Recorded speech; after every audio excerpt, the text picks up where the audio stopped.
Djaloshi trokiti në derën e milionerit dhe tha se kishte diçka urgjente për të treguar. Gjergji shtypi zilen për herë të tretë, me duart që i dridheshin dhe 2 çanta të vjetra shpine pranë këmbëve. Ai nuk kishte ku të shkonte dhe e dinte se ajo ishte mundësia e tij e fundit. Kur Luan dhe shërbyesja pan djalin që qëndronte aty, pa e kuptuar pse ai ishte shfaqur pa pritur në pronën e tyre, vun re nga shikimi i tij i vendosur se kjo nuk do të ishte një kërkesë e thjeshtë për ndihmë. Shërbyesja, me uniform blu dhe përparse të bardhë, bashkoi gishtat me një ndjesi kureshtjeje dhe shqetësimi. Kam nevojë të flas me pronarin e kësaj shtëpie, tha Gjergji me zë më të fortë se sa priste vetë. Luan rudhi vetullat, i habitur nga vendosmëria e atij fëmije. Elira bëri një hap përpara dhe anoi kokën për ta parë më mirë. Kush je ti, djalë? Çfarë do këtu? Heshtja rëndoi ajrin. Gjergji gëlltiti me vështirësi, hodhi një vështrim nga çantat dhe ngriti mjekrën me një guxim që nuk e dinte se e kishte. Emri im është Gjergji dhe erdha sepse nëna ime më tregoi një sekret për këtë shtëpi para se të vdiste. Një sekret që do të ndryshojë gjithçka. Shpreha e Luanit ndryshoi menjëherë, ndërsa Elira mbajti frymën. Luan zbriti disa shkallë, duke ju afruar djalit që qëndronte i palkundur përballë derës madhështore. Lindita, murmuriti ai, si një fantazmë e së kaluarës që kishte menduar se e kishte varrosur për gjithmonë. Duart i dridheshin lehtë teksa përpiqej të kujtonte një shërbyese të re me buzëqeshje të turpshme që kishte punuar aty vite më parë. Gjergji e vëzhgonte me kujdes, duke kërkuar shenja njohjeje apo faji. Nëna ime tha se do të më njihje. Ajo përmendi shenjen mbi vetullën tënde të majtë, mënyrën si prek flokët kur je nervoz dhe që e pëlqen kafen shumë të fortë. Luan instinktivisht kaloi dorën në flok dhe kuptoi se përshkrimi ishte i saktë. Hy brenda, tha më në fund ai me zë të ngjirur. Elira mori njërën çantë me një butësi amësore. Këtu brenda askush nuk duhet ta mbaj peshën vetëm, i tha ajo. Gjergji hyri në shtëpi duke soditur shkallët e harkuara dhe 2 shemen prej mermeri pa asnjë shenjë lakmie. Nëna ime i përshkruante këto shkallë, tha ai qetë. Ajo ngjitej e zbriste çdo ditë me çarçaf dhe produkte pastrimi, duke u përpjekur të mos bënte shurmë. Fjalët e tij e goditën Luanin si një kujtim i hidhur. Në sallon, Elira i ofroi ushqim. Kur ke ngrënë për herë të fundit? Dje në mëngjes, pranoi Gjergji me turp. Luan u ul përballë tij. A të ka thënë nëna jote se jam baba yt? Ajo tha se ka shumë mundësi, u përgjigj djali me ndershmëri. Ajo nuk më gënjeu kurrë. Kur Luan pyeti pse nuk ishte lajmëruar, sytë e Gjergjit u mbushën me lodh. Sepse ajo u largua e poshtëruar. I thanë se ti nuk doje një punonjëse shtatzën në shtëpi. Gjergji nxori nga çanta një zarf të vjetër. Ajo shkroi një letër për ty. Luan e hapi me duar që i dridheshin dhe filloi të lexonte me zë. Letra tregonte se Lindita ishte shtatzën kur u largua, se e kishin detyruar të firmoste dorëheqjen dhe se kishte besuar se ai ishte në dieni. Elira u mbulua me dorë nga tronditja. Letra vazhdonte se më vonë kishte mësuar nga zonja Merita, një punonjëse e vjetër, se Luan nuk kishte ditur asgjë për shtatzënin. Kur zbulova se isha e sëmur, shkruante Lindita, vendosa të tregoj të vërtetën. Nuk dua që djali ynë të mbetet pa e njohur baban. Zëri i Luanit u drodh ndërsa lexonte fjalët e fundit. Heshtja pas tyre ishte e rëndë dhe e mbushur me emocione. Mund ta bëjmë një test adnie, tha ai më në fund, duke parë drejt Gjergjit. Je i gatshëm? Po, u përgjigj djali pa hezitim. Nuk do të largohesh nga kjo shtëpi pa pasur një vend ku të shkosh, shtoi Luan, duke parë nga dritarja drejt kopshtit. Elira e çoi Gjergjin në një dhomë të qetë për të pushuar. Aty, djali nxori një foto të vogël të nënës së tij dhe u shtri në shtrat, duke ndier për herë të parë pas shumë kohësh një ndjenjë sigurie. Të nesërmen në mëngjes, aroma e kafes dhe bukës së freskët e zgjoi. Luan po fliste në telefon për një takim urgjent në laborator. Në tryez, Gjergji hëngri me edukat ndërsa Luan e vëzhgonte, duke vënë re gjeste të njohura. Pavarësisht rezultatit, tha ai, e admiroj guximin tënd. Nëna ime më mësoi se guximi është të bësh atë që duhet, edhe kur ke frikë, u përgjigj djali. Në makinë, duke shkuar drejt laboratorit, Gjergji shikonte qytetin me kureshtje. Po si kur testi të dalë negativ, pyeti ai me zë të ulët. Atëherë do të gjejmë një mënyrë që të kesh një të ardhme të denjë, u përgjigj Luan me seriozitet. Dhe nëse del pozitiv? Atëherë do të kemi shumë për të mësuar. Të bëhesh baba dhe bir pas 13 vitesh nuk është e lehtë, por do ta zbulojmë së bashku. Funksionoi. Në laborator procedura ishte e shpejtë dhe e thjeshtë. Një infermiere mori mostra pështyme nga të dy, duke shpjeguar se rezultati do të ishte gati brenda 3 ditësh. Gjergji nuk tregoi frikë gjatë procesit, duke ruajtur të njëjtin qëndrim të guximshëm që kishte shfaqur që nga fillimi. Po tani, pyeti Elira kur dolën nga laboratori. Tani presim, u përgjigj Luan. Dhe ndërsa presim, njihemi më mirë me njëri tjetrin. 3 ditët që pasuan ishin një përzierje ankthi dhe zbulimesh. Gjergji i tregoi Luanit vizatimet në fletoren e tij të vjetër, duke zbuluar një talent natyror për artin. Luan, nga ana e tij, i foli për punën, hobet dhe rutinën e përditshme. Elira i vëzhgonte me përkujdesje amësore, duke parë babë e birë teksa zbulonin ngadalë njëri tjetrin. Pas ditën e ditës së tretë telefoni ra. Ishte laboratori. Luan u përgjigj me duar që i dridheshin, ndërsa Gjergji dhe Elira ndiqnin çdo shprehje në fytyrën e tij. Biseda ishte e shkurtër, profesionale dhe e drejtë për drejtë. Kur mbylli telefonin, Luan qëndroi në heshtje për disa sekonda. Rezultati është pozitiv, tha më në fund me zë të mbushur me emocion. Ti je djali im, Gjergji. Vërtet je djali im. Elira lëshoi një brit ngëzimi dhe e përqafoi djalin, ndërsa Luan u afrua ngadalë dhe u gjunjëzua përpara tij. Babi, tha Gjergji për herë të parë, duke provuar fjalën me ndrojtje. Mund të quaj babi tani? Po, biri im, u përgjigj Luan, duke e përqafuar fort. Mund të më quash babi. Ata qëndruan të përqafuar për disa minuta të gjata, sikur 13 vite ndarje po shëroheshin në atë çast. Çfarë ndodh tani? Pyeti Gjergji më vonë. Tani fillojmë jetën tonë së bashku, buzëqeshi Luan. Do të mësojmë shumë gjëra, do të rregullojmë çështjet ligjore, shkollën, të ardhmen tënde, por do ta bëjmë si familje. Gjergji ndjeu për herë të parë që nga vdekja e nënës se kishte gjetur vendin e tij në bollë. Por fytyra e tij u bë sërish serioze. Babi, ka edhe diçka tjetër që nëna më kërkoi të ta them. Ajo tha se dikush bëri që ajo të largohej me qëllim. Kush? Pyeti Luan me vetulla të rrudhura. Ajo tha se do të ma tregonte emrin vetëm nëse testi dilte pozitiv dhe nëse ti doje vërtet ta dije të vërtetën. Fjalët e Gjergjit pezulluan ajrin. Ariana, tha ai më në fund. Motra jote. Ngjyra u zhduk nga fytyra e Luanit. Kujtimet të vjetra filluan të rreshtoheshin me qartësi të dhimbshme. Nëna më tregoi se tezja Ariana e zbuloi shtatzënin para të gjithëve. Ajo e kërcënoi dhe i tha se nuk do të lejonte që një shërbyese të turpëronte familjen. Luan u ul i tronditur. Gjergji nxori një zarf tjetër që përmbante një letër me kërcënime të fshehta dhe akuza të rreme për vjedhje. Ishte prova e qëllimit të keq. Në atë çast u dëgjua zhurma e një makine. Ariana hyri në salon me elegancë të zakonshme, por ndaloi kur pa tensionin në ajër. Kush është ky fëmijë? Pyeti ajo. Ky është Gjergji, djali im, tha Luan ftohtë, duke ngritur letrën. Dhe kjo është letra që i shkrove nënës së tij. Ariana u zbe. Bëra atë që ishte e nevojshme për të mbrojtur familjen, tha ajo në mbrojtje. Oportuniste, shpërtheu Luan. Ajo punonte me ndershmëri. Ti më vodhe 13 vite nga jeta e djalit tim. Gjergji bëri një hap përpara. Nëna ime punoi 3 punë për të më rritur. Ajo nuk kërkoi asgjë përveç respektit. Ngjashmëria mes tij dhe Luanit ishte e pamohueshme. Unë mendova se po mbroja të ardhmen e familjes, murmuriti Ariana. Po mbronje paragjykimin tënd, u përgjigj Luan. Gjergji e pa në sy. Nëna më kërkoi të mos mbaj urrejtje. Unë të fal, por kjo nuk e fshin atë që bëre. Fjalët e tij e goditën më fort se çdo akuzë. Ti nuk je më e mirë pritur në këtë shtëpi derisa ta tregosh pendimin me veprime, tha Luan me vendosmëri. Ariana u largua me hapa të pasigurt, duke e parë Gjergjin me admirim dhe pendes. Ditët që pasuan sollën ndryshime të mëdha. Luan rregulloi çështjet ligjore të njohjes së atësisë dhe e regjistroi Gjergjin në një shkollë të mirë. Përshtatja nuk ishte e lehtë.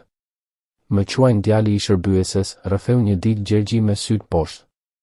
Luan ndjeu zemërimin të vloj, por e përmbajti. Çfarë bëre? Nuk u përgjigja me fjalë, tha Gjergji me krenari. Mora notën më të lartë në matematikë dhe histori dhe pastaj ndihmova djalin që më ofendoi, sepse do të mbetej në shkencë. Luan buzëqeshi me zemrën plot krenari, duke kuptuar se djali i tij kishte trashëguar jo vetëm gjakun, por edhe forcën e karakterit të nënës së tij. Është përgjigjja më e mirë, bir. Përsosmëria është mënyra më e mirë për të heshtur paragjykuesit. Por nëse e kalojnë kufirin, nëse përpiqen të poshtërojnë apo të lëndojnë, unë do të jem aty. Nuk ke pse të turpërohesh për prejardhjen tënde, tha Elira, e cila ishte bërë një prani e vazhdueshme dhe ngushëlluese në jetën e Gjergjit. Historia jote është pjesë e asaj që je. Lufta që ti dhe nëna jote përjetuat të bëri të fortë, empatik dhe të vendosur. Kjo vlen më shumë se çdo diep ari. Me kalimin e muajve, marrëdhënia mes babait dhe djalit u forcua në gjërat e vogla të përditshme. Luan e mësoi Gjergjin të notonte në pishinën e shtëpisë, diçka që ai nuk e kishte provuar kurrë. Gjergji e mësoi Luanin të luante letra dhe ta vlerësonte muzikën popullore që babai nuk e njihte fare. Zbuluan një pasion të përbashkët për makinat e vjetra dhe nisën të restauronin një Volkswagen të vjetër në garazh gjatë fundjavave, duke u bërë pis me vaj dhe duke qeshur si fëmijë. Vila, dikur e ftohtë dhe e heshtur, mori jetë të re. Salla formale e ngrënies u braktis pothuajse plotësisht në favor të vakteve në kuzhinë, ku mund të bisedonin e të qeshnin me Elirën ndërsa ajo gatuante. Portretet e rënda të paraardhësve u zëvendësuan me fotografi shumë ngjyrëshe dhe vizatimet e talentuara të Gjergjit. Kopshti mori një port futbolli dhe një kënd për barbekju. Një vit pas ardhjes së Gjergjit, në përvjetorin e vdekjes së linditës, Luan pati një ide që do të ndryshonte jo vetëm jetën e tyre, por edhe të shumë familjeve të tjera. Pas vizitës në varrin e saj të thjeshtë, atmosfera në makinë ishte e rënduar. Dua të bëj diçka më shumë, tha Luan. Nëna jote nuk pati jetën që meritonte, por ndoshta mund të ndihmojmë gratë të tjera. Ai propozoi krijimin e një qendre sociale në nder të saj. Një vend për të mbështetur nënat beqare, punonjëset e shtëpisë, gratë që përballen me atë që përjetojnë nëna jote, shpjegoi ai. Qerdhe që të punojnë të qeta, kurse profesionale, ndihmë juridike që askush të mos mashtrohet apo kërcënohet më, këshillim psikologjik që të mos ndihen vetëm. Sytë e Gjergjit u mbushën me lodh. Do të ishte sikur ajo të vazhdonte të jetonte përmes të mirës që bëjmë. Qendra u quajt Shtëpia Lindita. Ata zgjodhen një ndërtesë të vjetër pranë lagjes ku kishte jetuar Lindita dhe e rinovuan plotësisht. Gjergji mori pjesë në çdo vendim, duke këmbëngulur që hapësira të ishte mikpritëse, jo formale. Dua që gratë të ndihen si në shtëpi, tha ai. Gjatë 4 muajve të punimeve, ai fliste me punëtorët me respekt e interes të sinqertë. Çdo kush ka një histori të rëndësishme, përsëriste ai, siç e kishte mësuar nga ema. Kur u hap, qendra kishte klasa me kompjuter, bibliotekë, këndlojrash, kuzhinë komunitare, zyra për këshillim psikologjik e juridik. Logoja, e vizatuar nga Gjergji, ishte një pemë me rënje të thella dhe degë drejt qiellit. Rënjet janë prejardhja jonë, degët potenciali ynë, shpjegoi ai. Në javët e para, Shtëpia Lindita ndihmoi 10 familje me çerdhe, kurse informatike, anglisht, qepje, gatim dhe orientim ligjor. Gjergji kalonte çdo pasdite aty, duke ndihmuar fëmijët me mësime dhe organizuar libra. Gratë u lidhen shpejt me të impresionuara nga maturia dhe mirësia e tij. 2 vjet pas asaj trokitjeje në derë, qendra ndihmonte mbi 300 familje. Gjergji, tashmë 15 vjeç, ishte bërë figurë e respektuar. Çfarë do të bësh në të ardhmen? Pyeti Luan një mbrëmje. Dua të studioj shërbim social dhe drejtësi, u përgjigj ai. Dua të krijoj projekte si kjo, që ndryshojnë jetët në mënyrë të qëndrueshme. Një ditë, ndërsa punonin në zyrë, u shfaq Ariana. Ajo dukej më e thjeshtë dhe më e përulur. Mund të flas me ju, tha ajo. Në dhomën e vogël të mbledhjeve, ajo rrëfeu se kishte kaluar 2 vjet në terapi dhe reflektim. Nxori dokumente për një fond besimi në emër të Gjergjit dhe një donacion të madh për qendrën. Pse tani? Pyeti Gjergji me qetësi. Sepse falja jote më detyroi të shoh veten, u përgjigj ajo me lodh. Ti tregove më shumë maturi se unë në gjithë jetën time. Çfarë pret në këmbim? Pyeti Luan me kujdes. Një mundësi, tha ajo thjesht. Të provoj me veprime se kam ndryshuar. Gjergji mendoi gjatë. Mund të fillosh duke ardhur këtu çdo javë, të punosh si vullnetare, të kuptosh realisht ndikimin e asaj që bëre. Ariana pranoi me mirënjohje. Në muajt që pasuan, ajo erdhi rregullisht, e veshur thjesht, duke ndihmuar me organizime dhe duke kontribuar me përulësi. Pak nga pak, besimi filloi të rindërtohej, jo përmes fjalëve të mëdha, por përmes veprimeve të vazhdueshme. Dhe ndërsa shtëpia Lindita vazhdonte të rritej, historia e një djali që trokiti në një derë me 2 çanta të vjetra shpine u kthye në histori shprese për qindra familje. Por përmirësime në strukturë, por mbi të gjitha ajo dëgjonte me vëmendje të plot historitë e grave që frekuentonin qendrën, vështirësitë e tyre të përditshme, ëndrat që dukej sikur nuk do të realizoheshin kurrë, zhgënjimet e grumbulluara gjatë viteve të padrejtësive dhe mungesës së mbështetjes. Sa më shumë dëgjonte, aq më thellë e kuptonte për masën reale të gabimit që kishte bërë me Linditën dhe me gjithë familjen. Nuk ishte vetëm një vendim i nxituar apo një akt krenarie, kishte qenë një ndërhyrje që kishte ndryshuar rrjedhën e jetës së disa njerëzve. Ajo filloi ta shihte qartë se pas çdo zgjedhjeje të saj kishte pasur pasoja konkrete, dhimbje të vërteta dhe vite të humbura që nuk mund të ktheheshin më. Një ditë, ndërsa po ndihmonte Joanën të plotësonte dokumentet për një kurs profesional, Ariana u kthye nga Gjergji, i cili po sistemonte librat në bibliotekën e fëmijëve. Tani e kuptoj plotësisht, tha ajo me zë të dridhur nga emocioni i sinqert. E kuptoj çfarë përfaqësonte nëna jote. E kuptoj për masën e asaj që shkatërova kur e dëbova nga jeta jon. Ajo nuk ishte thjesht një punonjëse, siç e quaja me arrogancën time. Ishte një njeri me ëndra, me frikëra, me plane për të ardhmen. Ishte një nën që luftonte për djalin e saj. Dhe unë e trajtova sikur të ishte e parëndësishme, sikur nuk meritonte dinjitetin bazë. Gjergji ndaloi për një çast dhe ju afrua tezës. Nëna ime gjithmonë thoshte se nuk është kur vonë për të bërë gjën e duhur, u përgjigj ai me qetësi. E rëndësishme nuk është ku fillojmë, por drejtimi që zgjedhim pasi zgjohemi përballë së vërtetës. Ariana e pa me admirim të pastër. Ti je shumë i ngjashëm me të, tha ajo. Jo vetëm në sy, por në mënyrën si e sheh botën, në dëmshurinë që ke, në aftësinë për të falur pa harruar. Gjergji buzëqeshi lehtë. Ajo më mësoi se vlera e një njeriu nuk matet me para apo status, por me mënyrën si trajton të tjerët, sidomos ata që nuk mund t'i ofrojnë asgjë në këmbim. Në mbrëmjen e ditëlindjes së 16 të Gjergjit, familja u mblodh për një darkë të veçantë, që simbolizonte pajtimin përfundimtar. Në tryez ishin Luan, Gjergji, Elira dhe, për herë të parë pas 3 vitesh, Ariana. Atmosfera ishte e thjeshtë, por e mbushur me ngrohtësi të vërtetë. Gjatë ëmbëlsirës, Luan u ngrit për një dolli. Dua të falenderoj secilin prej jush, tha ai. Elira, që ka qenë gjithmonë familje e vërtetë. Ariana, që pati guximin të përballet me gabimet e saj dhe të ndryshoj. Dhe mbi të gjitha, Gjergjin, që pati guximin të trokiste në derën tonë dhe të na mësonte çfarë do të thotë falje dhe qëllim. Gjergji ngriti gotën me një buzëqeshje të qetë. Nëna ime thoshte se familja nuk është vetëm gjaku, por ata që zgjedhin të qëndrojnë pranë teje kur jeta bëhet e vështirë. Ju zgjodhët të qëndroni me mua. Dhe unë ju zgjedh çdo ditë. Fjalët e tij prekën zemrat e të gjithëve. Pas darkës, babë e bir dolën për shëtitjen e tyre të zakonshme në kopsht. Shtëpia Lindita vazhdonte të rritej dhe të ndikonte në jetët e qindra familjeve. Gjergji po përfundonte shkollën e mesme me rezultate të shkëlqyera dhe disa universitete prestigjioze kishin shprehur interes për t'i ofruar bursa. Ai ndaloi pranë portës ku kishte hyrë për herë të parë. Babi, atë ditë isha i përgatitur të më refuzoje, rrëfeu ai. Por erdha sepse nëna më mësoi se e vërteta duhet kërkuar edhe kur dhem. Luan e dëgjoi me respekt. Nëse nuk do të kishe ardhur, vazhdoi Gjergji, nuk do të njihja. Nuk do të ekzistonte shtëpia Lindita. Nuk do të kishim ndihmuar qindra familje.